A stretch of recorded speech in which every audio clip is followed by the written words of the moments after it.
രണ്ട് ചൈനീസ് നിർമ്മിത പോർവിമാനങ്ങളാണ് പാകിസ്ഥാൻ നഷ്ടപ്പെട്ടതായി പാകിസ്ഥാൻ സ്ഥിരീകരിക്കുന്ന നേരത്തെ പറഞ്ഞ പോലെ കരാറുകൾ ഉള്ളതിനാൽ പാകിസ്ഥാൻ F-16 എത്ര പോയാലും ഇല്ല ഞങ്ങൾക്കൊന്നും നഷ്ടപ്പെട്ടിട്ടില്ല എന്ന് പറയാൻ കഴിയൂ. അത് പാകിസ്ഥാനിലെ സർഗോദ എയർബേസിൽ നിന്ന് പറന്നുയർന്ന ഇന്ത്യയെ ലക്ഷ്യമാക്കി ഇന്ത്യയിൽ നാശനഷ്ടങ്ങൾ വരുത്തണം എന്ന ഉദ്ദേശത്തോടെ പറന്നുപൊങ്ങിയ F-16 വിമാനങ്ങളെയാണ് സർഫസ് ടു എയർ മിസൈലുകൾ ഉപയോഗിച്ച് ഇന്ത്യ നിലംപരിശാക്കിയിരിക്കുന്നത്. ഒപ്പം ചൈനയിൽ നിർമ്മിച്ച രണ്ട് വിമാനങ്ങൾ, അങ്ങനെ 3 പോർ വിമാനങ്ങൾ പാകിസ്ഥാന്റെ ഇതോടുകൂടി നിലം പതിച്ചു കഴിഞ്ഞിരിക്കുന്നു. സ്വാഭാവികമാണ് അതിലെ സൈനികർക്ക് കൂടി മരണം സംഭവിച്ചിട്ടുണ്ടാകും. അങ്ങനെ പാകിസ്ഥാൻ സൈന്യത്തിന് കനത്ത ആഘാതം ഏറ്റുവാങ്ങുന്ന നിലയിലാണ് പാകിസ്ഥാന്റെ ഈ പ്രകോപനം അവർക്ക് തന്നെ വിനയായി മാറുന്നത്. പാകിസ്ഥാന്റെ ഡ്രോണുകളോ മിസൈലുകളോ ഒരു തരത്തിൽ പോലും ഇന്ത്യൻ ഭൂമിയിൽ പതിച്ചിട്ടില്ല. അതിനെയൊക്കെ ആകാശത്ത് വെച്ച് തന്നെ നിർവീര്യമാക്കാൻ, നിഷ്പ്രഭമാക്കാൻ, തകർക്കാൻ ഇന്ത്യൻ വ്യോമ പ്രതിരോധ സംവിധാനത്തിന് കഴിഞ്ഞുവെന്നതാണ്. അത്രയേറെ ജാഗരൂകരായിട്ടാണ് നമ്മുടെ സേനാ സംവിധാനങ്ങൾ പ്രവർത്തിക്കുന്നത്. അത് ഇന്ന് മാത്രമല്ല, ഇക്കാലം അത്രയും നമ്മുടെ സേനാ വിഭാഗങ്ങൾ അങ്ങനെ നിന്നതുകൊണ്ടാണ് ഈ രാജ്യം ഇന്ന് ഈ നിലയിൽ നിൽക്കാൻ കാരണം. നമ്മുടെ അതിർത്തികളെ കാത്തു സൂക്ഷിക്കാൻ നമ്മുടെ സേനാ വിഭാഗങ്ങൾ എത്രത്തോളം ത്യാഗം സഹിച്ചിട്ടുണ്ട് എന്ന് പലവിധ സംഭവങ്ങളിലൂടെ നമുക്കറിയാൻ കഴിയുന്നത്. അതോടുകൂടി തന്നെ ഇന്ത്യയുടെ ഓരോ സൈനികരും ഓരോ ജവാനും പൂർണ്ണമായ പിന്തുണ അർപ്പിച്ചുകൊണ്ട് ഈ രാജ്യത്തെ 140 കോടി ജനങ്ങളും, അതിലൊരു ഭാവഭേദങ്ങളുമില്ലാതെ 140 കോടി ജനങ്ങളും അവർക്ക് പിന്നിൽ അണിനിരക്കുന്നു എന്ന് തന്നെയാണ് ഇപ്പോൾ നമുക്ക് മനസ്സിലാവുക. കാരണം ഇന്നത്തെ മോക്ക് ഡ്രില്ലടക്കം ഇന്ത്യൻ പൗരന്മാരുടെ ആത്മവിശ്വാസം അല്ലെങ്കിൽ മനോഭാവം, രാജ്യത്തോടുള്ള കൂറ്, സേനയോടുള്ള ആദരവ്, അതൊക്കെ പ്രകടമായതാണ്. ഈ ഒരു സാഹചര്യത്തിൽ ഏതൊരു അടിയന്തര ഘട്ടത്തിലും അതിനെ നേരിടാനുള്ള മനക്കരുത്തോടു കൂടി തന്നെയാണ് ഇന്ത്യയിലെ സാധാരണക്കാരായ മനുഷ്യർ പോലും നിൽക്കുന്നത് എന്നറിയാം.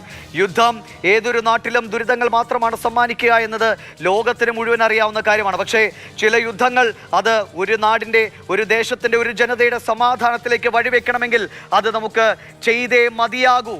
നമ്മൾ പല വിധത്തിലും നേരും നന്മയും കാത്തു സൂക്ഷിക്കാൻ എത്രയൊക്കെ ശ്രമിച്ചോ, എത്രയൊക്കെ കാര്യങ്ങളിൽ ക്ഷമ നമ്മൾ പുലർത്തിയോ, പക്ഷേ അതൊന്നും മറുഭാഗത്തിന് സ്വീകാര്യമല്ല.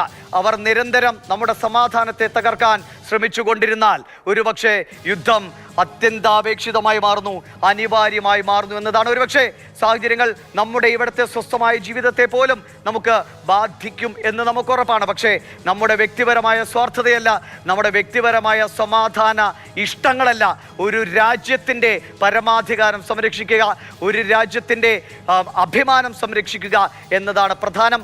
അതിന് ഏതറ്റം വരെയും പോകാൻ ചിലപ്പോൾ ചില രാജ്യങ്ങൾക്ക് തയ്യാറാകേണ്ടി വരും. അതിന് തയ്യാറാകണമെങ്കിൽ ഇന്ത്യ എന്ന രാജ്യത്തിൻ്റെ വീറും വാശിയും ആ രാജ്യത്തിൻ്റെ, ഈ നാടിൻ്റെ മണ്ണിനോടുള്ള കൂറും മാത്രം ഒരു സാധാരണ പൗരൻ്റെ കൈമുതലായി മാറി മതി എന്നതാണ് ഇപ്പോൾ കാണുന്ന, അല്ലെങ്കിൽ ഇന്ന് നമ്മൾ പാകിസ്ഥാൻ്റെ ഈ പ്രകോപനങ്ങൾക്ക് ഇന്ത്യ ചുട്ട മറുപടി നൽകുമ്പോൾ ഇന്ത്യയിൽ ഓരോ മനുഷ്യരും കൃത്യമായി ഒരുങ്ങി നിൽക്കുകയാണ്.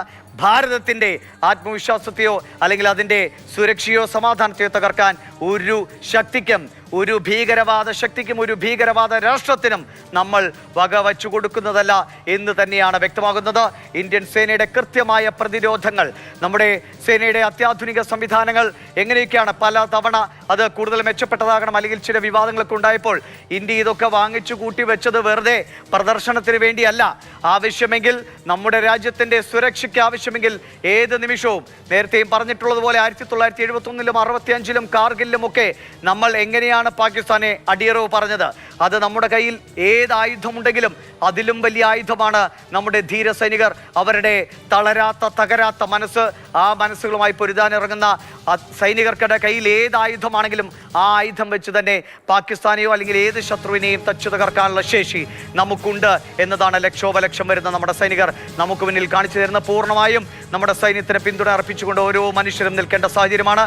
നമ്മൾ യുദ്ധത്തിൽ തന്നെ, വി ആർ അറ്റ് വാർ എന്ന് പറയേണ്ട സാഹചര്യം തന്നെയാണ്. അത് ഔദ്യോഗികമായി സർക്കാരോ സേനയോ പ്രഖ്യാപിച്ചിട്ടില്ലെങ്കിലും നിലവിലെ സാഹചര്യത്തിൽ ആകാശ യുദ്ധം നടക്കുന്നു. പാകിസ്ഥാന്റെ പോർ വിമാനങ്ങൾ ഇന്ത്യൻ അതിർത്തിയിലേക്ക് കടന്നു കയറി ആക്രമണം നടത്താൻ ശ്രമിച്ചപ്പോൾ അതിനെ ആകാശത്ത് വെച്ച് തന്നെ തകർത്തെറിയാൻ നമുക്ക് കഴിഞ്ഞിരിക്കുന്നു. ഡ്രോണുകളെയും മിസൈലുകളെയും നിലംപരിശാക്കാൻ നമുക്ക് കഴിഞ്ഞിരിക്കുന്നു. ഇന്ന് രാവിലെയും നമ്മൾ പാകിസ്ഥാനിൽ ആക്രമണം നടത്തിയത് പാകിസ്ഥാന്റെ മര്യാദകേടിനുള്ള ഫലമായിരുന്നു. നമ്മൾ ലക്ഷ്യം വെച്ചത് പാകിസ്ഥാന്റെ വ്യോമ പ്രതിരോധ സംവിധാനമടക്കമുള്ള കാര്യങ്ങളാണ്. പക്ഷേ പാകിസ്ഥാൻ നിരപരാധികളായ മനുഷ്യരെയാണ്, പൂഞ്ചിലടക്കം നിരപരാധികളായ മനുഷ്യർക്ക് നേരെയാണ് വെടിവെപ്പും മറ്റ് ആക്രമണങ്ങളും നടത്തിയത്. അതിനുള്ള മറുപടിയായിരുന്നു ഇന്ന് രാവിലെ നമ്മൾ നൽകിയത്. വീണ്ടും പാകിസ്ഥാൻ ചോദിച്ചു വാങ്ങുന്നു എന്നേ പറയാൻ കഴിയൂ. നാവികസേന നമ്മുടെ വ്യോമസേന, കരസേന, അങ്ങനെ എല്ലാ തലത്തിലും BSF അടക്കം നമ്മുടെ പ്രതിരോധ സേനയിലെ ഓരോ വിഭാഗവും ഇപ്പോൾ സർവ്വസജ്ജമായി നിൽക്കുന്നു. ഏറ്റവും പ്രധാനപ്പെട്ട വിവരങ്ങൾ ഇതൊക്കെയാണ്. ജമ്മു കാശ്മീർ അല്ലെങ്കിൽ രാജസ്ഥാൻ, ഗുജറാത്ത് അടക്കം പഞ്ചാബ് അടക്കമുള്ള അതിർത്തിയോട് ചേർന്ന് കിടക്കുന്ന എല്ലാ സംസ്ഥാനങ്ങളും ഏറ്റവും പ്രധാനപ്പെട്ട ഇടങ്ങളിലെല്ലാം കൃത്യമായ ജാഗ്രതയോടെ നിൽക്കുന്നു.